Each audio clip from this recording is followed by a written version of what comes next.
Cathriona Murphy is the Deputy CEO and Operations Manager of the Irish Chamber Orchestra, and also she's my guest today on Windfree Wednesday.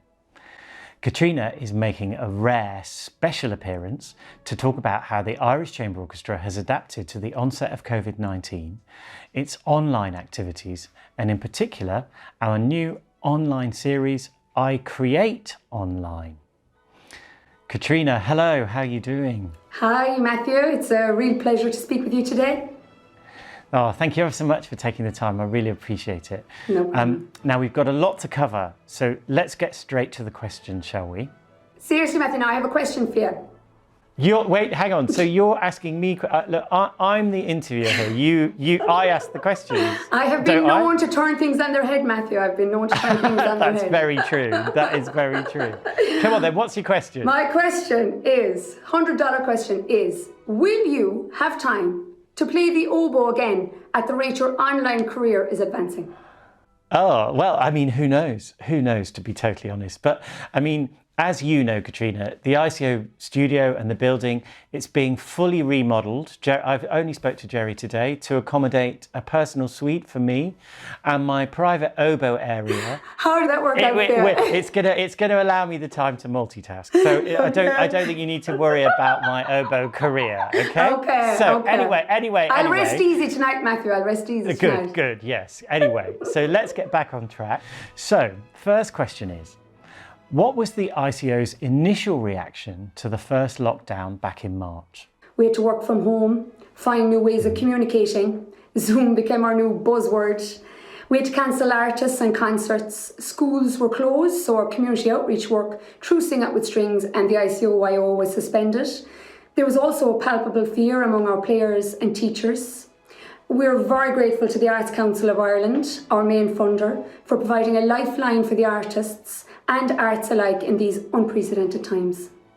Can you tell me a little bit about the community outreach work and how the lockdown affected that? The ICO plays an important role within the community, a role we take very seriously. And when the writing was on the wall that schools would close, we very quickly remobilised our teachers to create instructional videos for our Sing Out With Strings students.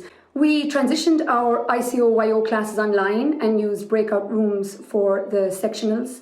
We're very excited about our new website, Sing Out Strings Online, that was enabled through seed funding from AIB. This platform will be launched in the very near future. Both teachers and students alike will have the opportunity to learn from ICO's professional musicians. So the concert hall's closed. Many organisations and artists, they just found it really challenging. And in some cases, people found it insurmountably challenging.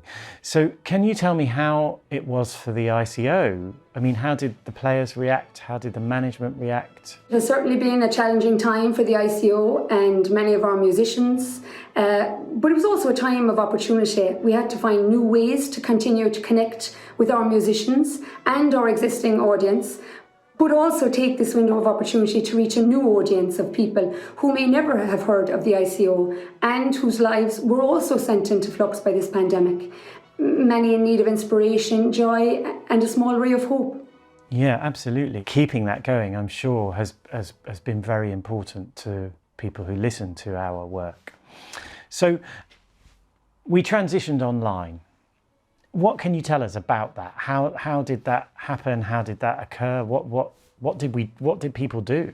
We have a fantastic team of people in the ICO family, our musicians, our board and our executive, all of whom have supported and facilitated our catapult up the online ratings.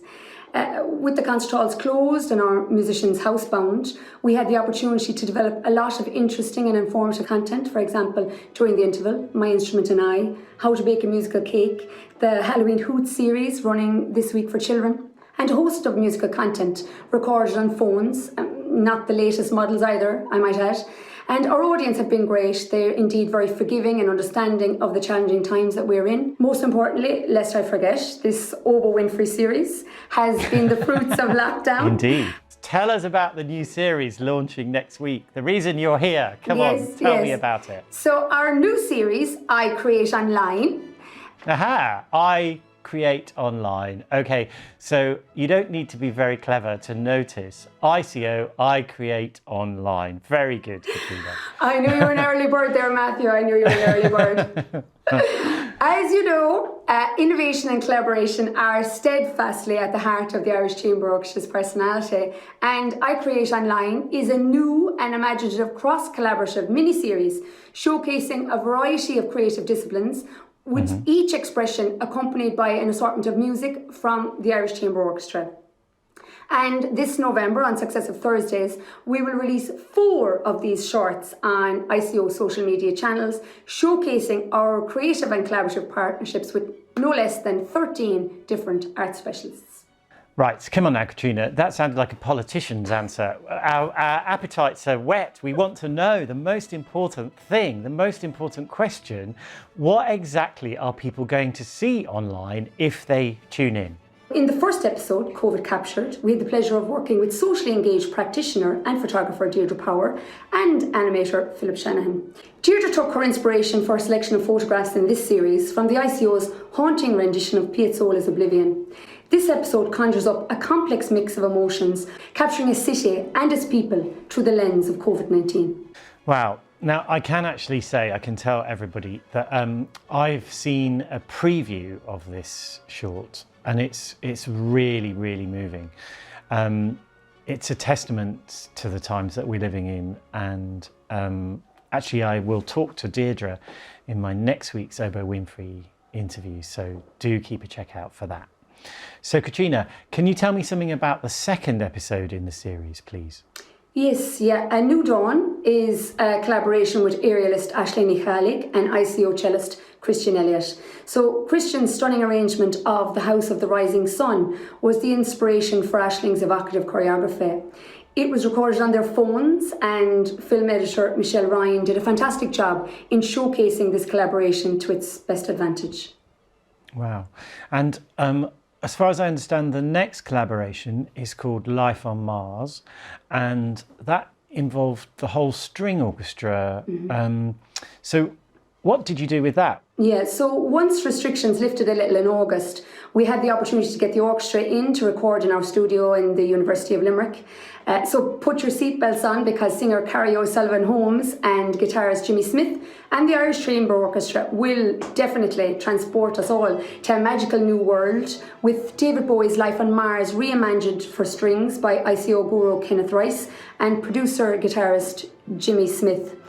This series then is cleverly adapted for visual effects by film editor Dominic Koshitsky, with recording and production by Paul Ash Brown. So, from Life on Mars and aerial acrobatics, it's time to come home to land. So, Cathriona, tell us about the 4th short in this series. Yeah, so our 4th and final short is Tides of Time, and it features Sam Perkins' atmospheric composition Wave. It's an ICO commission supported by the Arts Council of Ireland, and this episode features an adapted extract from Time After Time by children's author Judy Curtin, and it's cleverly narrated by our multi-talented ICO cellist Aoife Rachliach, and creatively and colourfully animated by the shining light that is Philip Shanahan. Well, I have to say that I'm really disappointed. There still appears to be quite a big gap in the repertoire. I mean, I know where this is going. Gabriel's Oboe is yet to appear, creating online. I mean, you know, is that going to happen? You know, is it something the viewers can look forward to? What I would say to you, Matthew, is all hope is not lost. So these initial episodes are only the first shoots of what is sure to be a very beautiful and exotic tree. We have many more in the pipeline, including one with our fantastic leader, Catherine Hunke, and illustrator Eva Byrne, an Ascaelga animation, mime, and many, many more fruitful collaborations in the creative and development stages for broadcast next year. Now, I can say I've seen a lot of these projects as they've been developed, and this is really groundbreaking and exciting artistic work for the Irish Chamber Orchestra online. It's something completely new and something that we haven't done before. So, as Ronan Keane, our marketing manager, said, remember, the 5th of November. Exactly, good old Ronan. And then each Thursday we'll release the next in the series. Now, Cathriona, just before you go, The ladies Just when of the I thought orchestra. I was out the door, just when I Yeah, thought I you was thought out you the were door. out of the woods. Yeah. Home and dry. Yeah. Now, the ladies of the orchestra won't forgive me if I don't ask about your shoes and your shopping. Now, anyone that's actually met Cathriona, or probably even seen her from a large distance away, could be forgiven for thinking that she works for a fashion magazine, because she always looks amazing. So, Cathriona, after the initial shock of Adair Village closing for several weeks, how did you manage to cope without your shoe fix? Matthew, before you ask, I am not showing you my shoe wardrobe. No Well, way. to be honest, Cathriona, we've only got a minute or so left, and I think the shoes would deserve an episode all of their own. That's for sure. I concur. Yeah. Although, can I ask? I know you live in the countryside, and do your welly boots? Do they have heels on them as well, or are they they flats? They don't, but they're purple. They are purple, I have to say so. It's the best I could do, Matthew. It's the best I could do. Now, was there any silver lining into not having to spend money on clothes all the time? The only silver lining, let's just say, my credit card was singing a sweet sigh of relief. That's all I can tell you. Cathriona, thank you again so much for taking the time. I really appreciate the effort that you put into this. So take good care, keep safe, and see you next week. And of course, remember the 5th of November. Perfect. Thanks, Bye, Cathriona. Matthew. Bye-bye. Bye.